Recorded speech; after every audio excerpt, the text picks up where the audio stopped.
Shri K Soman, ഇന്നിപ്പോൾ P C ജോർജിനെ സർക്കാർ വേട്ടയാടുന്നു എന്നൊരു വാർത്താക്കുറിപ്പ് കെ സുരേന്ദ്രൻ ഇറക്കിയിരിക്കുന്നു. ഇവിടെ സംസ്ഥാനത്തെ BJP നേതൃത്വത്തിന് പിന്തുണ കിട്ടുന്നില്ല എന്ന് പറഞ്ഞ് ജാവ്ദേക്കർക്ക് ഒരു പരാതി നൽകിയ ശേഷം വന്നിരിക്കുന്ന ഒരു വാർത്താക്കുറിപ്പാണ്. ഇന്ന് രാവിലെ BJP പ്രവർത്തകർ, BJP നേതാക്കളടക്കം പി സി ജോർജിന്റെ വീട്ടിലേക്ക് എത്തുകയൊക്കെ ചെയ്തിരുന്നു. അതിൽ പറയുന്നു, PCയുടെ രാഷ്ട്രീയ ഭാവി ഇല്ലാതാക്കാനുള്ള ഗൂഢാലോചനയാണ് നടക്കുന്നത്. ചാനൽ ചർച്ചയിൽ സംഭവിച്ച ഒരു നാക്കുപിഴയുടെ പേരിൽ അദ്ദേഹം പരസ്യമായി മാപ്പ് ചോദിച്ചിരുന്നു. എന്നാൽ ഒരു തീവ്രവാദി പോലെയാണ് സർക്കാർ PC ജോർജിനോട് പെരുമാറിയതെന്ന്. അപ്പോൾ ഈ മുൻകൂർ ജാമ്യാപേക്ഷ പരിഗണിക്കുമ്പോൾ ഹൈക്കോടതി പറഞ്ഞ വാചകങ്ങൾ നിങ്ങളുടെ പാർട്ടിയുടെ സംസ്ഥാന അധ്യക്ഷൻ കേട്ടിട്ടില്ല എന്നാണോ? PC ജോർജ് രാഷ്ട്രീയത്തിൽ തുടരാൻ തന്നെ അർഹതയില്ലാത്ത നേതാവാണ് എന്നാണ് ഹൈക്കോടതിയുടെ വിലയിരുത്തൽ. അതെന്തുകൊണ്ടാണ് തുടർച്ചയായി പറയുന്ന ഈ നാക്കുപിഴ, അത് നാക്കുപിഴയല്ല, ദുരുദ്ദേശത്തോടു കൂടി ആവർത്തിക്കുന്നതാണ്, അത് പറഞ്ഞ ശേഷം മാപ്പ് പറഞ്ഞ് അതിൽ നിന്നും തടി തപ്പാമെന്ന് ഇനി കരുതേണ്ട എന്ന് കൂടി ഹൈക്കോടതി പറഞ്ഞിട്ടുണ്ട്. അപ്പോൾ ഹൈക്കോടതിയെയാണോ സുരേന്ദ്രൻ തള്ളിപ്പറഞ്ഞത്?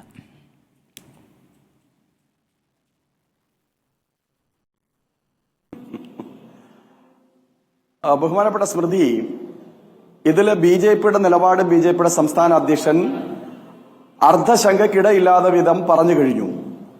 പ്രകാശ് ജാവ്ദേക്കർക്ക് പരാതി അയച്ചതിന് ശേഷമാണ് BJP പ്രവർത്തകന്മാർ അവിടെ വരാൻ തുടങ്ങിയത് എന്നൊക്കെയുള്ളത് ഒരു കള്ളപ്രചരണം മാത്രമാണ്, ഒരാഖ്യാനമാണ്. നോക്കൂ, രാവിലെ നിങ്ങൾ മാധ്യമപ്രവർത്തകന്മാർ അവിടെ കാണുന്നത് ആരെയാണ്?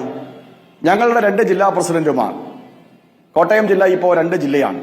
ആ 2 ജില്ലയിലെ പ്രസിഡന്റുമാർ, പ്രധാനപ്പെട്ട നേതാക്കന്മാർ, അവിടുത്തെ എല്ലാ പ്രധാനപ്പെട്ട നേതാക്കന്മാരും PC ജോർജുമായി ബന്ധപ്പെട്ട് ഈ വിഷയത്തിൽ അദ്ദേഹത്തിനൊപ്പം ഐക്യദാർഢ്യം പ്രഖ്യാപിച്ചുകൊണ്ട് ഞങ്ങളുടെ ഒരു നേതാവ് എന്ന നിലയിൽ തന്നെ ഞങ്ങൾ നിലപാട് സ്വീകരിച്ചതാണ്.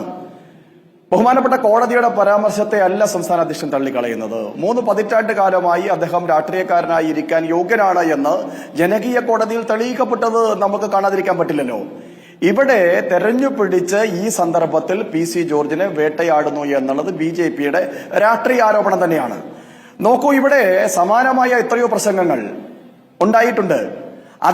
അദ്ദേഹത്തിന്റെ നാക്കുപിഴവിനെ സംബന്ധിച്ച് ഒരു സമൂഹത്തിന് നൊമ്പരമുണ്ടായിട്ടുണ്ടെങ്കിൽ ഞാൻ ആത്മാർത്ഥമായി അതിൽ ഖേദിക്കുന്നു, ആ പ്രസ്താവന ഞാൻ പിൻവലിക്കുന്നു എന്ന് മണിക്കൂറുകൾക്കുള്ളിൽ അദ്ദേഹം പറഞ്ഞത് മുഖവിലക്കെടുക്കാതെ അദ്ദേഹത്തെ തെരഞ്ഞുപിടിച്ചു വേട്ടയാടുന്നത് സവിശേഷമായ രാഷ്ട്രീയ സമീപനം കൊണ്ടാണ്. സോമൻ, തെരഞ്ഞുപിടിച്ച് വേട്ടയാടുകയാണോ? ഈ മാപ്പ് പറച്ചിൽ അംഗീകരിക്കില്ല എന്ന് പറഞ്ഞത് ഹൈക്കോടതിയാണല്ലോ. മുൻകൂർ ജാമ്യാപേക്ഷ തള്ളുമ്പോഴാണല്ലോ ഹൈക്കോടതി പറഞ്ഞത് ഈ മാപ്പപേക്ഷ കുറെ കേട്ടിട്ടുണ്ട്, ഇത് തുടർച്ചയാവുകയാണ്, ഇങ്ങനെ മോശം പരാമർശം നടത്തുന്നു, അപരവിദ്വേഷം പ്രചരിപ്പിക്കുന്നു, അതിനുശേഷം തൊട്ടടുത്ത ഘട്ടത്തിൽ അങ്ങ് മാപ്പ് പറയുന്നു, ചാനൽ ചർച്ചയിൽ വിളിച്ചു പറയുന്നു, അത് കഴിഞ്ഞ് ഫേസ്ബുക്കിൽ മാപ്പ് ചോദിക്കുന്നു. ഫേസ്ബുക്ക് അത്ര പേര് കാണണമെന്നില്ല, ചാനൽ ചർച്ച ഒരുപാട് പേർ കണ്ടിരിക്കാം. ഇതൊക്കെയാണ് കോടതി പറഞ്ഞത്.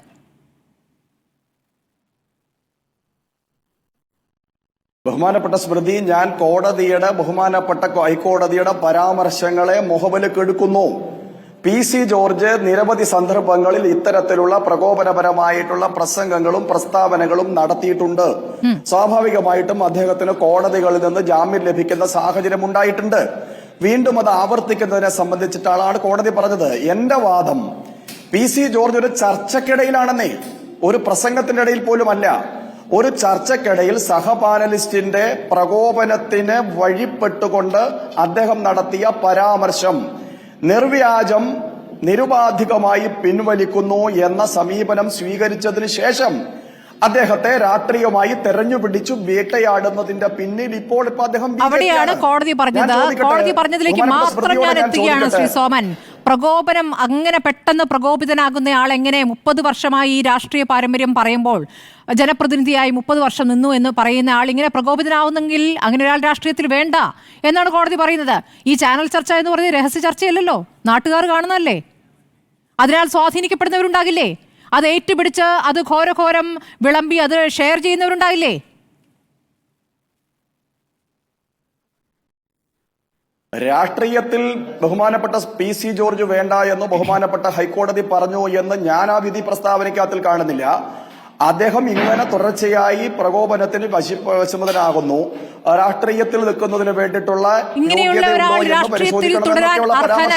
എന്നൊരു വാചകമാണ് കോടതിയിൽ നിന്നുണ്ടായിട്ടുള്ളത്, ഹൈക്കോടതിയിൽ നിന്നുണ്ടായിട്ടുള്ളത്.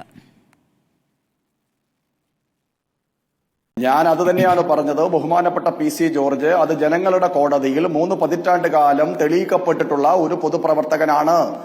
ഞാൻ ചോദിക്കട്ടെ ബഹുമാനപ്പെട്ട സ്മൃതിയോട്, കേരളത്തിന്റെ സാംസ്കാരിക മന്ത്രി ഭരണഘടന കുന്തവും കൊടച്ചക്രവുമാണെന്ന് പറഞ്ഞാൽ അത് കേട്ട് ജനങ്ങൾ വിശ്വസിച്ച് ഈ ഭരണഘടന, ഇന്ത്യൻ ഭരണഘടന കുന്തം കൊടച്ചക്രവുമാണ് എന്ന് കരുതുന്നവരുടെ എണ്ണം കൂടുമെന്ന് ബഹുമാനപ്പെട്ട സ്മൃതി കരുതുന്നുണ്ടോ?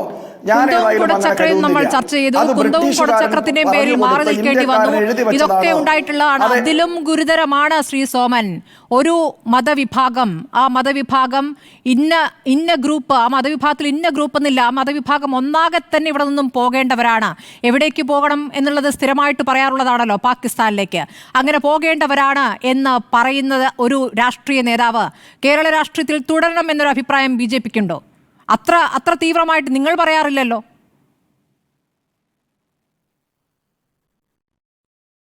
രാഷ്ട്രീയ നേതാക്കന്മാർ പ്രസംഗത്തിനിടയിലും ചർച്ചകൾക്കിടയിലും ഏത് തരത്തിലുള്ള ഭാഷ ഉപയോഗിക്കണം എന്നുള്ളതിനെ സംബന്ധിച്ചും ഏത് തരത്തിലുള്ള വാക്കുകൾ ഏത് അർത്ഥത്തിൽ ഉപയോഗിക്കണം എന്നതിനെ സംബന്ധിച്ചുമൊക്കെ വ്യക്തികളുടെ സവിശേഷമായിട്ടുള്ള സ്വഭാവത്തിന്റെ പിൻബലത്തിൽ വരുന്നതാണ് എന്ന് ഞാൻ ഒരു മുതിർന്ന മാധ്യമ പ്രവർത്തകയോട് പറഞ്ഞു മനസ്സിലാക്കേണ്ട സാഹചര്യമില്ല. PC ജോർജ് പറഞ്ഞിട്ടുള്ള പരാമർശത്തിൽ BJP എന്ന പാർട്ടി ഓരോന്നും അതാത് നേതാക്കൾക്ക് വിട്ടുകൊടുക്കുകയാണോ ചെയ്യാറ്? നിങ്ങൾക്ക് ഇഷ്ടമുള്ളത് അങ്ങോട്ട് പറയാം എന്ന് പറഞ്ഞാണോ ചർച്ചയ്ക്ക് വിടുന്നത്? നിങ്ങൾക്ക് പാനൽ ചർച്ചയിൽ വിടാൻ ഒരു സംവിധാനമുണ്ട്.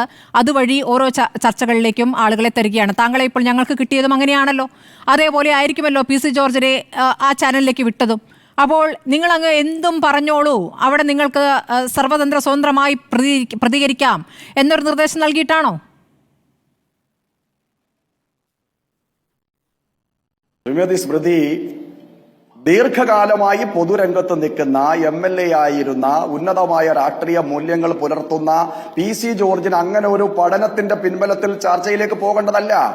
സാഹചര്യമുണ്ടായി. സഹപാനലിസ്റ്റിന്റെ ഭാഗത്തു നിന്നുണ്ടായിട്ടുള്ള പ്രകോപനത്തിന് അദ്ദേഹം വശംവദനായി പോയതാണ് എന്ന് അദ്ദേഹം പറയുന്നുണ്ട്.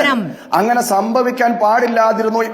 അത് തുടർച്ചയായി നടത്തിക്കൊണ്ടിരിക്കുന്ന പ്രതികരണം അങ്ങനെ ഒരു പ്രകോപനത്തിൽ നിന്നുള്ളതല്ല, അവനവന്റെ ഉള്ളിൽ നിന്നുള്ള കാര്യങ്ങൾ പുറത്തേക്ക് വരുന്നതാണ് ശ്രീ സോമൻ. അതാണ് കോടതിയുടെ ബോധ്യവും അതാണ് കോടതിയും കണ്ടെത്തിയിരിക്കുന്നത്.